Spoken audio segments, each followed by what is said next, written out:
ಪ್ರೀತಿಯ ಮಕ್ಕಳೇ, ಎಲ್ಲರಿಗೂ ನಮಸ್ಕಾರ. ಸಾಧನಾ ಸ್ಕೂಲ್ ಹೊರತರ್ತಾ ಇರುವಂತ ಈ ಒಂದು ವಿಡಿಯೋಗೆ ನಿಮ್ಮೆಲ್ಲರಿಗೂ ಸ್ವಾಗತವನ್ನ ಕೋರ್ತಾ ಇರೋರು ಪ್ರವೀಣ್ ಎಸ್ ಕೋಲಾರದಿಂದ, ವಿಜ್ಞಾನ ಮತ್ತು ಗಣಿತ ಸಂವಾಹಕ ಮತ್ತು ಸಾಧನಾದ ಟ್ಯೂಟರ್. ನಾನು ನಿಮ್ಮೊಂದಿಗೆ ಈ ಒಂದು ಗಣಿತದ ಪ್ರಯಾಣದಲ್ಲಿ ಸಹಭಾಗಿಯಾಗಿ ಮತ್ತು ಫೆಸಿಲಿಟೇಟರ್ ಆಗಿ ಇರೋದಕ್ಕೆ ತುಂಬಾ ಇಷ್ಟಪಡ್ತೀನಿ.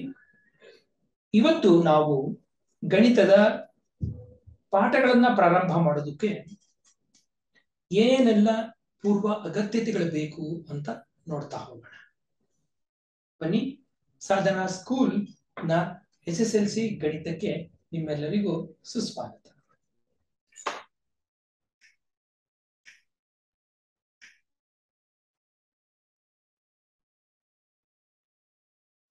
ಪ್ರಿರೆಕ್ವಿಸಿಟ್ಸ್ ಅಥವಾ ಪೂರ್ವ ಅಗತ್ಯತೆಗಳು ಏನು ಅಂತ. ಮೊಟ್ಟ ಮೊದಲನೇದಾಗಿ ನಾವು 9ನೇ ತರಗತಿಯ ಗಣಿತದ ಪಠ್ಯಪುಸ್ತಕವನ್ನ ಪೂರ್ಣವಾಗಿ ಅಭ್ಯಾಸ ಮಾಡಿರಬೇಕು. 9ನೇ ತರಗತಿ ಗಣಿತದ ಪಠ್ಯದ ಅಭ್ಯಾಸದ ಮೇಲೆ 10ನೇ ತರಗತಿಯ ನಿರ್ಧಾರ ಆಗುತ್ತೆ. ನಿಮ್ಗೆ ಆಶ್ಚರ್ಯ ಆಗಿರಬಹುದು, ಎಷ್ಟೋ ಸಿಲೆಬಸ್ ಅಥವಾ ಎಷ್ಟೋ ಪಾಠಗಳು ನೀವು 9ನೇ ಕ್ಲಾಸ್ನಲ್ಲಿ ಓದಿರುವಂತದ್ದೇ 10ನೇ ಕ್ಲಾಸ್ನಲ್ಲೂ ಹೆಸರಿದ್ದು ಅದರ ಮುಂದುವರೆದ ಭಾಗಗಳಾಗಿ ನಿಮಗೆ ಕಣ್ಣಿಗೆ ಬಂದಿರಬಹುದು ಅಲ್ವಾ? ಸಂಖ್ಯೆಗಳ ಬಗ್ಗೆ ನೀವು 6ನೇ ತರಗತಿಯಿಂದನೂ ಓದ್ತಾ ಇದ್ದೀರಾ, ಇಂಟಿಜರ್ಸ್ ಅನ್ನೋ ಪಾಠವನ್ನೇ ಓದ್ತಾ ಇದ್ದೀರಾ. ಆದ್ರೂ 10ನೇ ತರಗತಿಯಲ್ಲೂ ಸಹ ಇಂಟಿಜರ್ಸ್ಗೆ ಸಂಬಂಧಿತವಾಗಿ ಒಂದು ಪಾಠ ಇರೋದು ನಿಮ್ಗೆ ಆಶ್ಚರ್ಯ. ಹಾಗೆ ಮೆನ್ಸುರೇಷನ್ ಅನ್ನೋದು ಸಹ ಅನೇಕ ಕಡೆ 6ನೇ ತರಗತಿಯಿಂದನೇ ಬಂದಿರುವಂತದ್ದು. ಈ ಒಂದು ಗಣಿತದ ಒಂದು ಪ್ರಯಾಣ ಈ ರೀತಿಯಾಗೇ ಮುಂದುವರಿಯುವಂಥದ್ದು. ಒಂದೊಂದೇ ಪರಿಕಲ್ಪನೆಯನ್ನ ನಿಧಾನವಾಗಿ ಒಂದೊಂದೇ ಮಜಲುಗಳನ್ನ ನಿಮಗೆ ತಿಳಿಸುವ ಪ್ರಯತ್ನವನ್ನ ಈ ಒಂದು ಟೆಕ್ಸ್ಟ್ ಬುಕ್ಗಳು ಮಾಡ್ತಾ ಬರ್ತಾ ಇದೆ. ಮುಂದುವರೆದು 8 ಮತ್ತು 9ನೇ ತರಗತಿಗಳ ಕೆಲವು ಪಠ್ಯಾಂಶಗಳನ್ನ ನಾವು ಇವತ್ತು ಸ್ವಲ್ಪ ಹೊತ್ತು ಚರ್ಚೆ ಮಾಡಿ ನಂತರ ನಮ್ಮ ಗಣಿತದ 10ನೇ ತರಗತಿಯ ಪಠ್ಯಪುಸ್ತಕಕ್ಕೆ ಹೋಗೋಣ. ಮೊಟ್ಟ ಮೊದಲನೇದಾಗಿ ಸಂಖ್ಯೆಗಳ ವಿಚಾರಗಳ ಬಂದಾಗ ವಿವಿಧ ರೀತಿಯ ಸಂಖ್ಯಾ ಗಣಗಳು ಅಥವಾ ನಂಬರ್ ಸೆಟ್ಸ್. ಯಾವ ಯಾವ ನಂಬರ್ ಸೆಟ್ಸ್ ನಾವು ನೋಡಿದ್ದೀವಿ ಅನ್ನೋದನ್ನ ನಿಧಾನವಾಗಿ ನೋಡ್ತಾ ಹೋಗೋಣ. ಮೊದಲನೇದು ಸ್ವಾಭಾವಿಕ ಸಂಖ್ಯಾಗಣ ಅಥವಾ ನ್ಯಾಚುರಲ್ ನಂಬರ್ಸ್.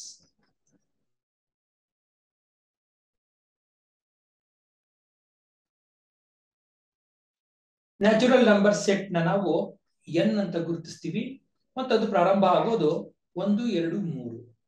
ಸಾಧಾರಣವಾಗಿ ಮತ್ತು ಸಾಮಾನ್ಯವಾಗಿ ಹೇಳಬೇಕಾದ್ರೆ ಈ ನ್ಯಾಚುರಲ್ ನಂಬರ್ಸ್ ಕೌಂಟಬಲ್ ನಂಬರ್ಸ್. ಎಣ್ಸಕ್ ಶುರು ಮಾಡ್ರೋ ಅಂತಂದ್ರೆ ಮಕ್ಳು ಏನ್ ಮಾಡ್ತೀರಾ, ನೀವು 1, 2, 3 ಅಂತ ಸ್ಟಾರ್ಟ್ ಮಾಡ್ತೀರಾ.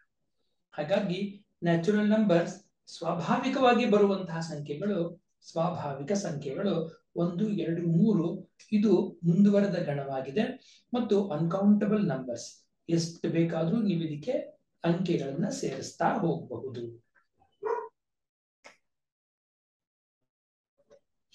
ಎರಡನೇದು ಪೂರ್ಣ ಸಂಖ್ಯೆಗಳು ಅಥವಾ ಹೋಲ್ ನಂಬರ್ಸ್.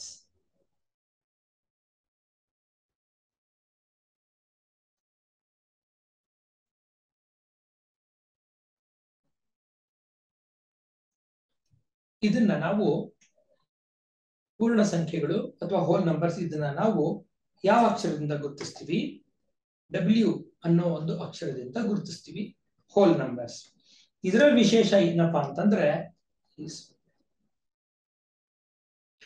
ಸ್ವಾಭಾವಿಕ ಸಂಖ್ಯೆಗಳ ಗಣಕ್ಕೆ ನಾವು 0ಯನ್ನ ಸೇರಿಸ್ಬಿಟ್ಟಿದ್ದಾದ್ರೆ ಅದೇನಾಗತ್ತೆ, ಪೂರ್ಣ ಸಂಖ್ಯೆಗಳ ಗಣವಾಗಿ ಮಾರ್ಪಾಟಾಗತ್ತೆ. ಇದರ ನಂತರ ಪೂರ್ಣಾಂಕಗಳು ಅಥವಾ ಇಂಟಿಜರ್ಸ್. ಕೇವಲ 0 ಮತ್ತು ಸ್ವಾಭಾವಿಕ ಸಂಖ್ಯೆಗಳು ಒಂದೇ ಅಲ್ಲ, ಸಂಖ್ಯೆಗಳನ್ನ ನಾವು ಊಹೆ ಮಾಡ್ಕೊಳ್ಳುವಾಗ ಸಂಖ್ಯೆಗಳು ಇದ್ದ ಜಾಗ ಆದ್ರೆ ಅಲ್ಲಿ ಸಂಖ್ಯೆ ಇಲ್ಲ. ಹಾಗಾಗಿ ಏನಾಯ್ತು, ಅಲ್ಲೊಂದು ಹಳ್ಳದ ತರ ನಿರ್ಮಾಣ ಆಯಿತು. ಎಲ್ಲಿ? ಇದೆಲ್ಲವನ್ನು ನಾವು ಒಂದು ಟೇಬಲ್ ಅಥವಾ ಒಂದು ಸಂಖ್ಯಾ ರೇಖೆ ಮೇಲೆ ಪರಿಗಣಿಸ್ತಾ ಹೋಗ್ತೀವಿ. ಈ ಸಂಖ್ಯಾ ರೇಖೆಯನ್ನ ಪರಿಗಣಿಸಿದಾಗ 0 ಅಷ್ಟೇ ಅಲ್ಲ ಮತ್ತು ಧನಾತ್ಮಕ ಸಂಖ್ಯೆಗಳಷ್ಟೇ ಅಲ್ಲ, ಋಣಾತ್ಮಕ ಸಂಖ್ಯೆಗಳನ್ನು ಪರಿಗಣಿಸಬೇಕು. ಹಾಗಾಗಿ -1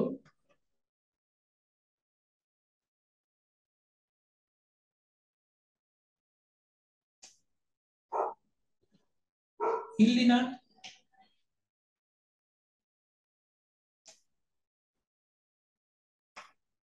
ಇದಿಷ್ಟು ಏನಾಯ್ತು, ಪೂರ್ಣ ಸಂಖ್ಯೆಗಳಾದವು. ಇದಾದ ನಂತರ ನಮಗೆ ಸಿಗುವಂತದ್ದು ಇಂಟಿಜರ್ಸ್. ಈ ಇಂಟಿಜರ್ಸ್ ಅಲ್ಲಿ 0 ಹೇಗಿದೆಯೋ, 1, 2, 3 ಹೇಗಿದೆಯೋ ಹಾಗೆಯೇ -1, -2, -3 ಹಾಗೆ ಮುಂದುವರಿಯುವಂತಹ ಒಂದು ಪಟ್ಟಿ ಇದೆ. ಧನಾತ್ಮಕ ಸಂಖ್ಯೆಗಳು, ಋಣಾತ್ಮಕ ಸಂಖ್ಯೆಗಳು ಮತ್ತು 0 ಇವೆಲ್ಲವೂ ಸೇರಿ ಆಗಿರುವಂತಹ ಒಂದು ಸೆಟ್ ಯಾವುದು? ಐ ಅಥವಾ ಝೆಡ್. ಝೆಹ್ಲನ್ ಅನ್ನೋದು ಇಂಟಿಜರ್ನ ಸೂಚಿಸೋದಂತೆ. ಮುಂದುವರೆದು ಭಾಗಲಬ್ಧ ಸಂಖ್ಯೆಗಳನ್ನು ಸಹ ನಾವು ಈಗಾಗಲೇ 8 ಮತ್ತು 9ನೇ ತರಗತಿಯಲ್ಲಿ ಕಲಿತಿದ್ದೀವಿ. ಅಂದ್ರೆ P/Q ರೂಪದ ಸಂಖ್ಯೆಗಳು. ಯಾವುದನ್ನ ನಾವು P/Q ರೂಪದಲ್ಲಿ ವ್ಯಕ್ತಪಡಿಸ್ತೀವಿ? 1/2, 2/3, 5/3, 8/10 ಇಂಥ ಸಂಖ್ಯೆಗಳನ್ನ ನಾವು ಭಾಗಲಬ್ಧ ಸಂಖ್ಯೆಗಳು ಅಥವಾ ರ್ಯಾಷನಲ್ ನಂಬರ್ಸ್ ಅಂತ ಕರಿತೀವಿ. ಇದು ಕ್ಯೂ ಅನ್ನೋ ಒಂದು ಗಣ, ಇದಕ್ಕೆ ರ್ಯಾಷನಲ್ಸ್ ಅಂತ ಹೆಸರು.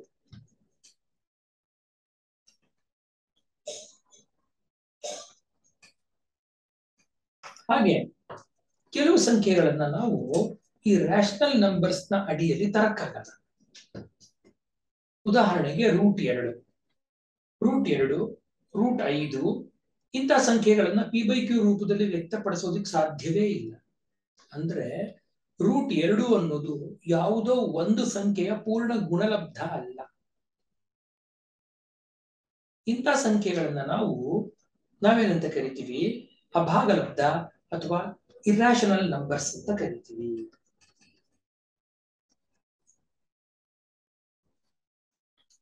ಅಭಾಗಲಬ್ಧ ಅಥವಾ ಇರ್ರಾಷನಲ್ ನಂಬರ್. ಸಾಧಾರಣವಾಗಿ ಪೈ ಅನ್ನೋದು ಸಹ ನಾವು ಇರ್ರಾಷನಲ್ ಅಂತಾನೆ ಕರೆಯೋದು. ಅದರ ಕ್ಲೋಸ್ ಅಪ್ರಾಕ್ಸಿಮೇಷನ್ ಮಾತ್ರ 22/7.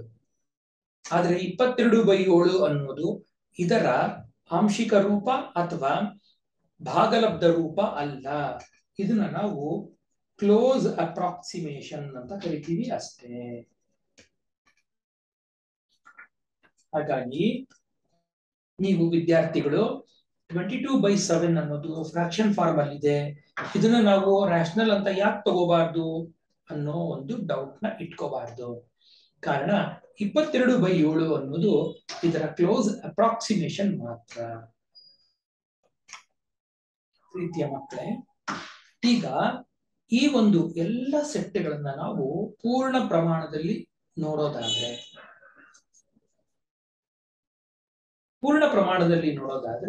ಮೊದಲು ಸ್ವಾಭಾವಿಕ ಸಂಖ್ಯೆಗಳು, ಇವುಗಳನ್ನ ಆಕ್ರಮಿಸಿಕೊಳ್ಳುವಂಥದ್ದು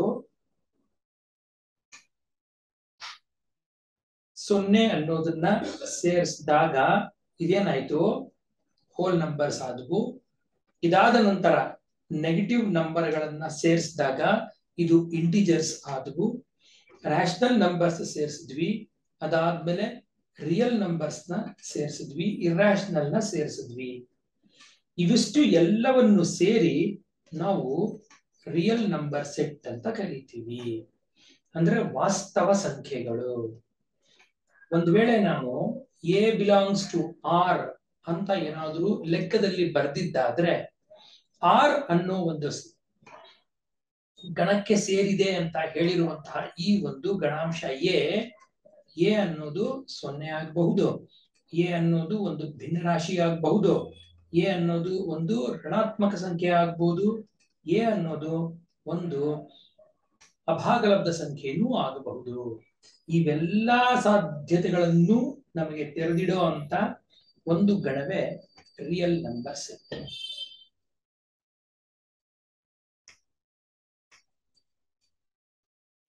ಹಾಗಾದ್ರೆ ರಿಯಲ್ ನಂಬರ್ಗೂ ಆಚೆಗೆ ಅಂದ್ರೆ ಇರೋ ಎಲ್ಲಾ ನಂಬರ್ಗಳು ರಿಯಲ್ ಏನಾ, ಎಲ್ಲವೂ ವಾಸ್ತವದಲ್ಲಿ ಸಿಗುವಂತದ್ದ?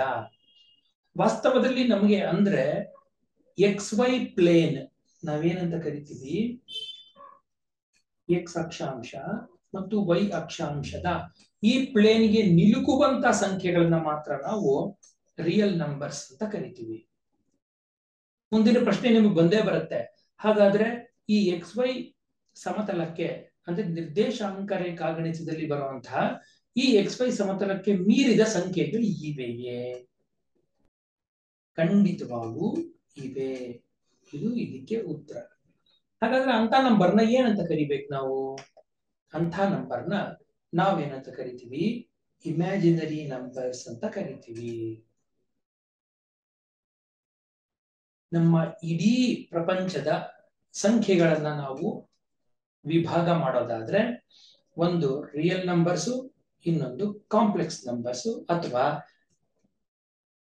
Imaginary numbers. ಇವೆಲ್ಲ ಸೇರಿ ನಮ್ಮ ನಂಬರ್ ಸೆಟ್ ಆಗಿರುವಂತದ್ದು. ಈ ಪರಿಕಲ್ಪನೆ ನಿಮಗಿದ್ರೆ ಸಂಖ್ಯಾ ರೇಖೆ ಅದನ್ನ ನಾವು ಅರ್ಥ ಮಾಡ್ಕೊಳ್ಳೋದಕ್ಕೆ ಅನುಕೂಲ ಆಗುತ್ತೆ. ನಾವು ಇದಿಷ್ಟು ಸಂಖ್ಯೆಗಳಾದ್ರೆ ಸಂಖ್ಯೆಗಳಲ್ಲಿ ಬೇರೆ ಬೇರೆ ಭಿನ್ನತೆಗಳನ್ನ ನೋಡ್ತೀವಿ ನಾವು. ಆಡ್ ನಂಬರ್ಸ್, ಈವನ್ ನಂಬರ್ಸ್ ಅಂದ್ರೆ ಬೆಸ ಮತ್ತು ಸರಿ ಸಂಖ್ಯೆಗಳು, ಮತ್ತು ಅದರಲ್ಲಿ ವಿಶೇಷವಾಗಿರುವಂತದ್ದು ವರ್ಗ ಸಂಖ್ಯೆಗಳು ಅಥವಾ ಪರ್ಫೆಕ್ಟ್ ಸ್ಕ್ವೇರ್ಸ್.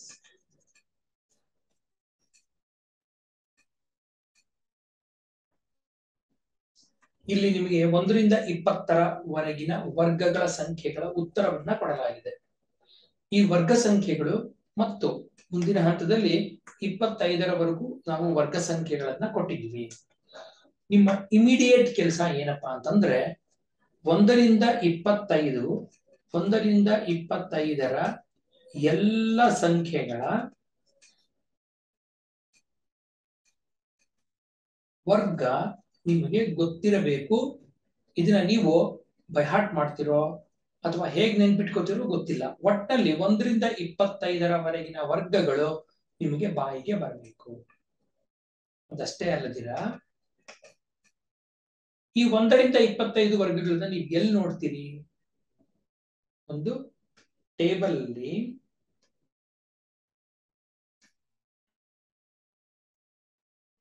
ನೀವು ಇಲ್ಲಿ ಗಮನಿಸಬಹುದು. 3 3 3 9, ಹಾಗೆ 7 7 49, 11 11 121. ಮಗ್ಗಿಯನ್ನ ನಾವು ಕಟ್ ಮಾಡಿದ್ದು ಅಥವಾ ಚೆನ್ನಾಗಿ ಕಲ್ತಿದ್ದಾಗಿದ್ರೆ ಆ ಮಗ್ಗಿಯಲ್ಲಿ ಎರಡು ಒಂದೇ ರೀತಿಯ ಸಂಖ್ಯೆಗಳನ್ನ ಗುಣಿಸೋದ್ರಿಂದ ಬರುವಂತಹ ಗುಣಲಬ್ಧ, ಅದು ವಿಶೇಷ ಗುಣಲಬ್ಧ ಅಂತ ನಾವು ಪರಿಗಣಿಸಿ ಅದನ್ನ ನಾವು ವರ್ಗ ಅಂತ ಕರಿತೀವಿ. ಹಾಗಾದ್ರೆ ಈ 64 ಬರಬೇಕು ಅಂದ್ರೆ ಏನ್ ಮಾಡ್ಬೇಕು? ಒಂದು 8 ಮತ್ತು ಇನ್ನೊಂದು 8. ಈ 2 8ಗಳನ್ನ ನಾನೇನಾದ್ರೂ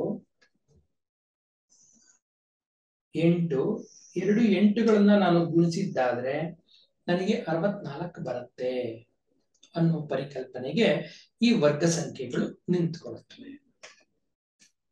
ಹಾಗೇನೆ ವರ್ಗ ಸಂಖ್ಯೆಗಳನ್ನ ನೀವು ಜೋಡಿಸ್ತಾ ಹೋದ ಹಾಗೆ 4 ಅದನ್ನ ಪಡಿಬೇಕು ಅಂತಂದ್ರೆ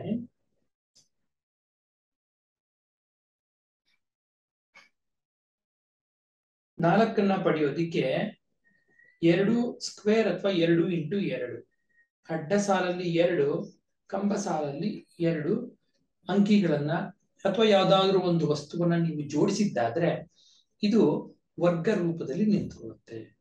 ಹಾಗಾಗಿ ನಾವು ಈ ಆಕಾರವನ್ನು ಸಹ ವರ್ಗ ಅಂತಾನೆ ಕರೆಯೋದು. ವರ್ಗ ಅಂತ ಕರಿತೀವಿ, ಕೆಲವೊಮ್ಮೆ ಚೌಕ ಅಂತ ಕರಿತೀವಿ, ಅಥವಾ ಸ್ಕ್ವೇರ್ ಅಂತಾನು ಕರಿತೀವಿ. ಸ್ಕ್ವೇರ್ ಅನ್ನೋದು ಏನು? It's A polygon with 4 sides wherein all the 4 sides are equal. ಒಂದು ವರ್ಗ ಅನ್ನೋದು ಒಂದು ಸಮತಲ. ಈ ಸಮತಲದಲ್ಲಿ ಒಟ್ಟು 4 ಬಾಹುಗಳಿವೆ ಮತ್ತು ಆ 4 ಬಾಹುಗಳು ಒಂದಕ್ಕೊಂದು ಸಮ. ಅದಷ್ಟೇ ಅಲ್ಲದಿರ ಕೋನಗಳು ಒಂದಕ್ಕೊಂದು ಸಮ ಮತ್ತು ಅಲ್ಲಿ ಬರುವಂತಹ 2 ಕರ್ಣಗಳು ಸಹ ಒಂದಕ್ಕೊಂದು ಸಮ. ಜೊತೆಗೆ ಕರ್ಣಗಳು ಒಂದನ್ನೊಂದು ಲಂಬಕೋನದಲ್ಲಿ ವಿಭಾಗಿಸುತ್ತವೆ. ಇದೇನಿದು? ಇದು ವರ್ಗ. ಅದೇ ರೀತಿಯ ವರ್ಗವನ್ನ ನಾವು ಸಂಖ್ಯೆಗಳಿಗೆ ಪರಿಗಣಿಸಿದಾಗ, ಅರೇಂಜ್ಮೆಂಟ್ಗೆ ಗಮನಿಸಿದಾಗ ಇಲ್ಲೂ ನಮಗೆ ವರ್ಗದ ಉತ್ತರ ಸಿಗುತ್ತಾ ಹೋಗುತ್ತೆ. ಹಾಗಾದ್ರೆ ಎಲ್ಲ ಸಂಖ್ಯೆಗಳು ವರ್ಗ ಅಲ್ಲ ಯಾಕೆ? ಯಾಕಲ್ಲ ಅಂತಂದ್ರೆ, ಉದಾಹರಣೆಗೆ ನಮ್ಮ ಬಳಿ ಒಂದಷ್ಟು ವಸ್ತುಗಳಿವೆ ಅಂತ ಪರಿಗಣಿಸಬೇಕು. ಈ ಎಲ್ಲಾ ವಸ್ತುಗಳನ್ನ ನಾನು ಈ ಆಕಾರದಲ್ಲಿ ಜೋಡಿಸಿದ್ದಾದರೆ ಇದೇನಾಯ್ತು?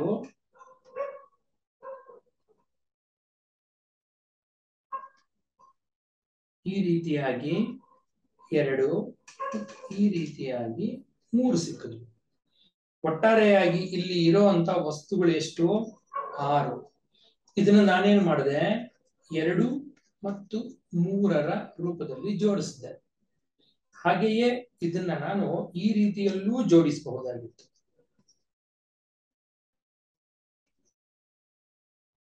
ಆಗ ಇದು ಯಾವ ರೂಪವನ್ನ ಹೊಂದಿರುವುದು? 1 × 6 ರೂಪವನ್ನ ಹೊಂದಿರುವುದು. ನಾವು ಎಷ್ಟೇ ವ್ಯವಸ್ಥೆ ಮಾಡಿದ್ರೂ ಇಲ್ಲಿ ಅಡ್ಡ ಸಾಲುಗಳ ಸಂಖ್ಯೆ ಮತ್ತು ಕಂಬ ಸಾಲುಗಳ ಸಂಖ್ಯೆ 2 ಸಮ ಬರೋದೇ ಇಲ್ಲ. ಹಾಗೆ ಬಂದ್ರೆ ಮಾತ್ರನೇ ಇದು ಈ ರೂಪವನ್ನ ಹೊಂದತ್ತೆ. ಯಾವಾಗ ನಮ್ಗೆ ಈ ರೂಪ ಸಿಗಲ್ಲ, ನಾವು ಅದನ್ನ ವರ್ಗ ಅಂತ ಕರೆಯೋಲ್ಲ. ಹಾಗಾಗಿ ಎಲ್ಲ ಸಂಖ್ಯೆಗಳು ವರ್ಗಗಳಾಗಲೇಬೇಕು ಅನ್ನೋ ನಿಯಮ ಇಲ್ಲ. ವರ್ಗ ಸಂಖ್ಯೆಯನ್ನ ತಗೋತಾ ಹೋದ್ರೆ 0, 5, 10 ಈ ರೀತಿಯಾಗಿ ಮುಂದುವರಿತಾ ಹೋಗ್ತಾ ಇದ್ದ ಹಾಗೆ ಒಂದು ಗ್ರಾಫ್ ನಮ್ಗೆ ಈ ರೀತಿಯಾಗಿ ಕಾಣಿಸುತ್ತೆ. ಅದ್ರ ಜೊತೆಗೆ ವರ್ಗ ಸಂಖ್ಯೆಗಳ ಪ್ಯಾಟರ್ನ್ ನಾವು ಗಮನಿಸಬೇಕು. ಒಂದೇ ಒಂದು ಸಂಖ್ಯೆಯನ್ನ ತಗೊಂಡಾಗ ಈ ರೀತಿ ಕಾಣುವಂಥದ್ದು. 1 ಮತ್ತು 3 ಎರಡನ್ನ ಪರಿಗಣಿಸಿದ್ರೆ ಇವೆರಡನ್ನ ಕೂಡಿದ್ರೆ 4 ಬಂತು, ಇದು 2ರ ವರ್ಗ. 1, 3, 5 ಮೂರನ್ನು ಕೂಡಿದ್ರೆ 9 ಬಂತು, ಅದು 3ರ ವರ್ಗ. ಅಂದ್ರೆ ಏನಾಯ್ತು? ನೀವು ಮೊದಲ n ಬೆಸ ಸಂಖ್ಯೆಗಳನ್ನ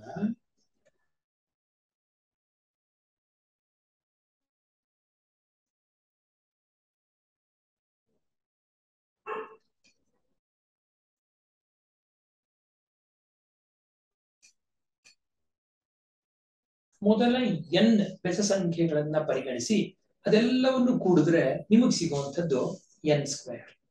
ಮೊದಲ 10 ಬೆಸ ಸಂಖ್ಯೆಗಳನ್ನ ಕೂಡ್ರಿ, ನಿಮಗೆ ಎಷ್ಟು ಸಿಗುತ್ತೆ? 100 ಉತ್ತರವಾಗಿ ಸಿಗುತ್ತೆ. ಮೊದಲ 25 ಬೆಸ ಸಂಖ್ಯೆಗಳನ್ನ ಕೂಡ್ರಿ, ನಿಮಗೆ ಸಿಗೋದು 25ರ ವರ್ಗ 625. ಇದು 8ನೇ ತರಗತಿಯಲ್ಲಿ ನೀವು ಅಭ್ಯಾಸ ಮಾಡಿರುವಂತಹ ಒಂದು ವಿಚಾರ.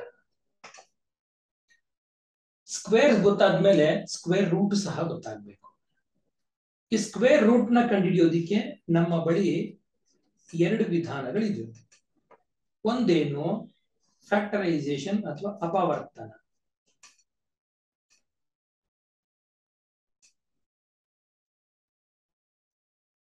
ಮತ್ತೊಂದೇನು ಲಾಂಗ್ ಫಾರ್ಮ್ ಅಥವಾ ಭಾಗಾಕಾರ ವಿಧಾನ.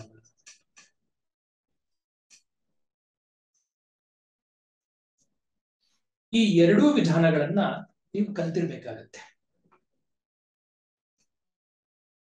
ಸ್ಕ್ವೇರ್ ರೂಟ್ 36 ಇದರ ಬೆಲೆ 6 ಅಂತ ನಾವು ಈಗ ಸದ್ಯಕ್ಕೆ ಹೇಳ್ತೀವಿ. ಆದ್ರೆ ಸ್ಕ್ವೇರ್ ರೂಟ್ 36ರ ಅಸಲಿ ಬೆಲೆ +r−6 ಅನ್ನೋದು ನಿಮಗೆ ವರ್ಗ ಸಂಖ್ಯೆಗಳು ಪಾಠ ಮಾಡುವಾಗ ಅರ್ಥ ವಿವರಣೆ ಆಗುತ್ತೆ.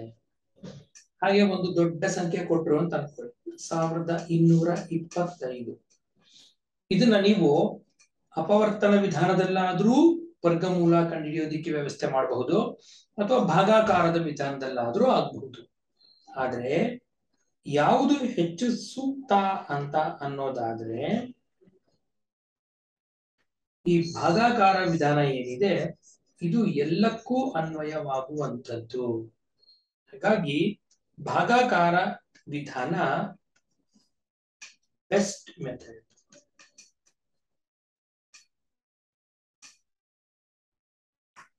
ಒಮ್ಮೆ ಏನಾದ್ರೂ ನೀವು ಮರ್ತೋಗಿದ್ರೆ ಇದನ್ನ ಒಂದ್ಸರಿ ನೀವು ನಿಮ್ಮ ಪುಸ್ತಕಗಳನ್ನ ತೆಗೆದು ಅಥವಾ ಒಂದು ವಿಡಿಯೋ ಮೂಲಕನೂ ಅದನ್ನ ಕಲಿಯಬಹುದು.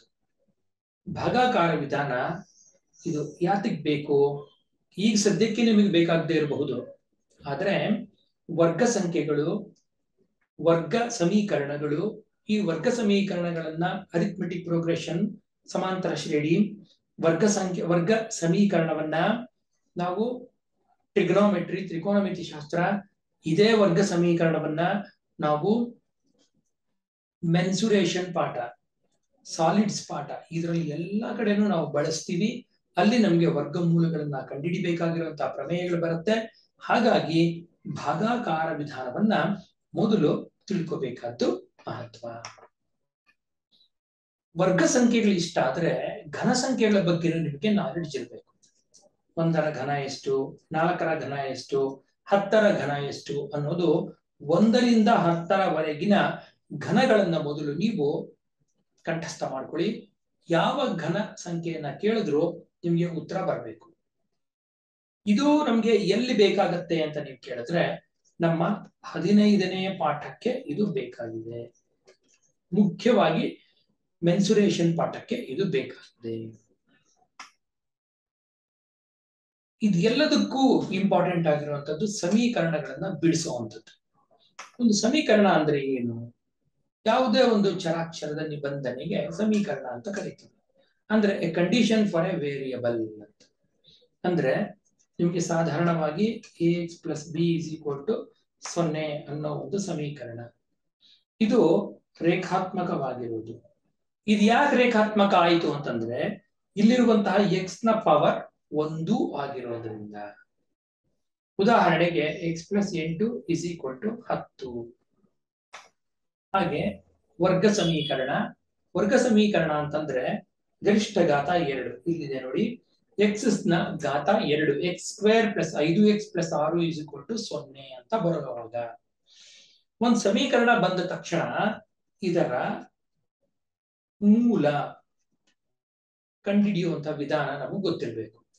ಅಥವಾ ಒಂದು ಸಮೀಕರಣವನ್ನ ಬಿಡಿಸುವ ವಿಧಾನ.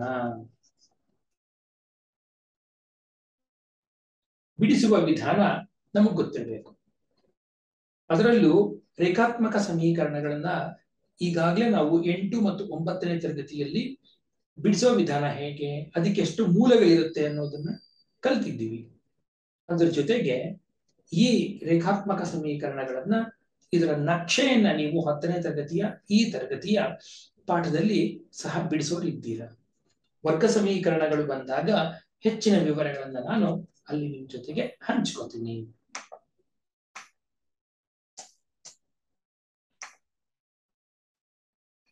ಒಂದು ಉದಾಹರಣೆ, x + 8 = 10 ಅಂತ ಕೊಟ್ಟಾಗ ನೀವು ಇದನ್ನ ಬಿಡಿಸೋ ಬಗೆ ಹೇಗೆ? ಸಾಧಾರಣವಾಗಿ ಶಾಲೆಗಳಲ್ಲಿ ಏನ್ ಮಾಡ್ತಾರೆ, ಇದನ್ನ ಬಿಡಿಸೋ ಬಗ್ಗೆ ಹೀಗೆ ಹೇಳ್ಕೊಟ್ಟಿರ್ತಾರೆ. x + 8 = 10. 8ನ್ನ ನಾವು ಎಡಗಡೆಯಿಂದ ಬಲಗಡೆಗೆ ತಗೊಳ್ಳೋಣ. ಆಗ +8 -8 ಆಗತ್ತೆ.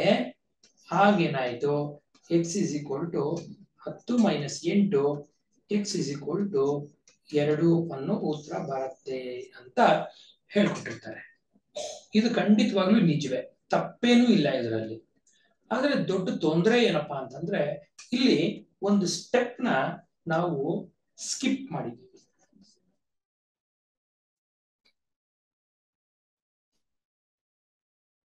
ಏನದು ಸ್ಟೆಪ್ ಅಂತ ನಾನು ನಿಮ್ಗೆ ಹೀಗೆ ಹೇಳ್ತೀನಿ.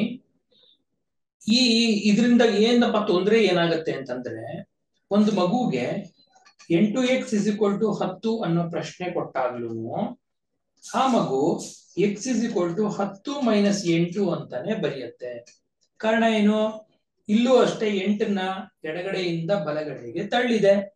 ಹಾಗಾಗಿ x is equal to 10 minus 8 ಅಂತ ಬರೆಯುವ ಸಂದರ್ಭ ಇರುತ್ತೆ. ಆದರೆ ಇದು ಸರಿಯಾದ ದಾರಿ ಅಲ್ಲ. ಹಾಗಾದ್ರೆ ಸರಿಯಾದ ದಾರಿ ಯಾವುದು ನೋಡಿ. X plus 8 is equal to 10 ಅಂತ ಕೊಟ್ಟಾಗ ನಾವಿಲ್ಲಿ ಏನ್ ಮಾಡ್ಬೇಕಾಗಿರೋದು, ಎಕ್ಸ್ ನ ಬಿಡಿಸ್ಬೇಕು. ಎಕ್ಸ್ ನ ಯಾವುದರಿಂದ ಬಿಡಿಸ್ಬೇಕು, ಪಕ್ಕದಲ್ಲಿರುವಂತ 8ರಿಂದ ಬಿಡಿಸ್ಬೇಕು. ಈ ಒಂದು 8ಕ್ಕೆ ಆಂಟಿಡೋಟ್ ಯಾವುದು, ಇಲ್ಲಿ ಪ್ಲಸ್ ಸೇರಿಸಿರೋದ್ರಿಂದ ಮೈನಸ್ ಮಾಡೋಣ. ಅಂದ್ರೆ x plus 8 is equal to 10 ಇರೋ ಕಡೆ ನಾನೇನ್ ಮಾಡ್ತೀನಿ, ಇದನ್ನ ನೀವು ಒಂದು ಸಮೀಕರಣ ಅಂತ ಪರಿಗಣಿಸಿ, ಒಂದು ಬ್ಯಾಲೆನ್ಸ್ ಅಂತ ಪರಿಗಣಿಸಿ ತಕ್ಕಡಿ. ಈ ತಕ್ಕಡಿಯಲ್ಲಿ ಒಂದ್ ಕಡೆ ನಾನು ಎಕ್ಸ್ ಪ್ಲಸ್ 8 ಮತ್ತೊಂದ್ ಕಡೆ 10 ಇಟ್ಟಿದ್ದೀನಿ. ಈಗ ಇದರಿಂದ 8ನ್ನ ತೆಗೆದ್ರೆ ಇದು ಬ್ಯಾಲೆನ್ಸ್ ಆಗ್ಬೇಕು ಅಂದ್ರೆ ಬಲಗಡೆಯಿಂದನೂ 8 ತೆಗಿಬೇಕಲ್ವಾ. ಆ ಕೆಲಸ ಮಾಡ್ತೀನಿ. -8 -8 ಆಗ ಎಕ್ಸ್ ಪ್ಲಸ್ 8 -8 ಏನಾಯ್ತು, 0 ಆಯ್ತು. 10 - 8 ಎಷ್ಟಾಯ್ತು, 2 ಆಯ್ತು. X plus 0 is equal to x ಮತ್ತು ಎಕ್ಸ್ ಇಸ್ ಈಕ್ವಲ್ ಟು 2. ಇದು ಮೂಲ ಪರಿಕಲ್ಪನೆ. ಇಲ್ಲೇನಾಗಿತ್ತು, ಎಕ್ಸ್ ಜೊತೆಗೆ 8ನ್ನ ಕೂಡಲಾಗಿತ್ತು. ಅದನ್ನ ಕಳೆಯೋದ್ರ ಮೂಲಕ, ಎರಡೂ ಕಡೆ ಕಳೆಯೋದ್ರ ಮೂಲಕ ಇದನ್ನ ನಾವು ಸಾಧಿಸಿದ್ವಿ. ಇದರ ಮುಂದುವರೆದ ಭಾಗವನ್ನ ನೋಡೋಣ. 8x ಇಸ್ ಈಕ್ವಲ್ ಟು 10 ಅಂತಿದ್ದಾಗ ಏನ್ ಮಾಡಬೇಕು, 8x ಅಂದ್ರೆ ಏನ್ ಅರ್ಥ, 8 into x is equal to 10 ಅಂತ ಅರ್ಥ. ಈ ಹಿಂದಿನ ಕೇಸಲ್ಲಿ ಏನ್ ಮಾಡಿದ್ವಿ, ಪ್ಲಸ್ 8 ಇತ್ತು, ಅದಕ್ಕೆ -8ನ್ನ ಸೇರಿಸಿದ್ವಿ. ಈಗ ಇಂಟು 8 ಇದೆ, ಅಂದ್ರೆ ಗುಣಾಕಾರದ 8 ಇದೆ. ಅದಕ್ಕೆ ಏನ್ ಮಾಡ್ಬೇಕು ನಾವು, ಭಾಗಾಕಾರದ 8ನ್ನ ತಗೋಬೇಕು. ಅಂದ್ರೆ ಇಂಟು 1/8 ಇಂಟು 1/8. ಆಗ 8 ಮತ್ತೆ 8 ಒಂದು ಸಾರಿ ಕ್ಯಾನ್ಸಲ್ ಆಯ್ತು. ಉಳಿದಿದ್ದೆಷ್ಟು, ಎಕ್ಸ್ 10/8. ಇದರ ಸುಲಭ ರೂಪ 5/4. ಹಾಗಾದ್ರೆ ಈ ಪ್ರಾಸೆಸ್ ನ ನಮ್ ಯಾಕೆ ಅಲ್ಲಿ ಶಾಲೆಗಳಲ್ಲಿ ಪೂರ್ಣ ಪ್ರಮಾಣದಲ್ಲಿ ಹೇಳ್ಕೊಡಲ್ಲ, ಕಾರಣ ಇಷ್ಟೇ. ಇದಕ್ಕೆ ನಾವು ಕ್ಯಾನ್ಸಲೇಷನ್ ರೂಲ್ ಅಂತ ಕರಿತೀವಿ. ಈ ಕ್ಯಾನ್ಸಲೇಷನ್ ರೂಲ್ ಅಲ್ಲಿ ನಮ್ಗೆ ಏನೇನೆಲ್ಲ ಗೊತ್ತಿರಬೇಕು. ನಂಬರ್ 1 ಈ ರೂಲ್ ಗೊತ್ತಿರಬೇಕು. ನಂಬರ್ 2 0 ಅನ್ನೋದು ಏನಿದು, ಐಡೆಂಟಿಟಿ, ಅಡಿಷನಲ್ ಐಡೆಂಟಿಟಿ. 1 ಅನ್ನೋದು ಮಲ್ಟಿಪ್ಲಿಕೇಶನ್ ಐಡೆಂಟಿಟಿ ಅನ್ನೋದು ಗೊತ್ತಿರಬೇಕು. ಒಂದು ರೂಲ್ ಗೊತ್ತಿರಬೇಕು. ಎರಡನೇದು ಅಡಿಷನಲ್ ಐಡೆಂಟಿಟಿ ಮತ್ತು ಮಲ್ಟಿಪ್ಲಿಕೇಟಿವ್ ಐಡೆಂಟಿಟಿ ಗೊತ್ತಿರಬೇಕು. ಮೂರನೆಯದ್ದು ಯಾವುದೇ ಒಂದು ಸಂಖ್ಯೆ ಕೊಟ್ರೆ ಅದಕ್ಕೆ ವಿಲೋಮ ಬರೆಯೋದು ಬರಬೇಕು. +8ರ ಸಂಕಲನ ವಿಲೋಮ -8. ಹಾಗೆ 8ರ ಗುಣಾಕಾರದ ವಿಲೋಮ 1/8. ಇಷ್ಟೆಲ್ಲ ಗೊತ್ತಿದ್ದು ನಂತರ ಕ್ಯಾನ್ಸಲೇಷನ್ ನಿಯಮವನ್ನ ಅಪ್ಲೈ ಮಾಡ್ಕೋಬೇಕು. ಇಷ್ಟೆಲ್ಲ ಯಾಕೆ ಮಾಡ್ಬೇಕು, ಇವೆಲ್ಲವನ್ನು ಸ್ಕಿಪ್ ಮಾಡಿ ಏಕಾಏಕಿ ಒಂದು ಅಲ್ಗೋರಿದಮ್ ಕೊಟ್ಕೊಂಡ್ಬಿಟ್ವಿ ನಾವು. ಎಡಗಡೆಯಿಂದ ಬಲಗಡೆಗೆ ಹಾಕು, ಬಲಗಡೆಯಿಂದ ಎಡಗಡೆಗೆ ಹಾಕು, ಆವಾಗ ಮೈನಸ್ ಪ್ಲಸ್ ಆಗತ್ತೆ, ಪ್ಲಸ್ ಮೈನಸ್ ಆಗತ್ತೆ ಅನ್ನೋ ಒಂದು ಅಲ್ಗೋರಿದಮ್, ಅಂದ್ರೆ ಒಂದು ಸ್ಟೆಪ್ ಕೊಟ್ಬಿಟ್ವಿ. ಇದು ಎಷ್ಟೋ ಮಕ್ಕಳಿಗೆ ತೊಂದರೆ ಉಂಟು ಮಾಡ್ತಾ ಇದೆ. ಹಾಗಾಗಿ ಪ್ರೀತಿಯ ಮಕ್ಕಳೇ, ನೀವು ಕ್ಯಾನ್ಸಲೇಷನ್ ನಿಯಮಗಳನ್ನ ಅಭ್ಯಾಸ ಮಾಡಿ. ಈಗಲೂ ಸಹ ನೀವು 3 ವಿಚಾರಗಳನ್ನ ತಿಳ್ಕೋಬೇಕಾಗಿದೆ. ಯಾವ್ಯಾವುದು, ಒಂದು ವಿಲೋಮ, ಸಂಕಲನ ವಿಲೋಮ ಮತ್ತು ಗುಣಾಕಾರದ ವಿಲೋಮ, ಮತ್ತು ಅನನ್ಯತಾಂಶ ಅಂದ್ರೆ ಐಡೆಂಟಿಟಿ. ಸಂಕಲನದ ಅನನ್ಯತಾಂಶ ಯಾವುದು, ಗುಣಾಕಾರದ ಅನನ್ಯತಾಂಶ ಯಾವುದು, ಮತ್ತು ಮೂರನೆಯದು ಕ್ಯಾನ್ಸಲೇಷನ್ ನಿಯಮ.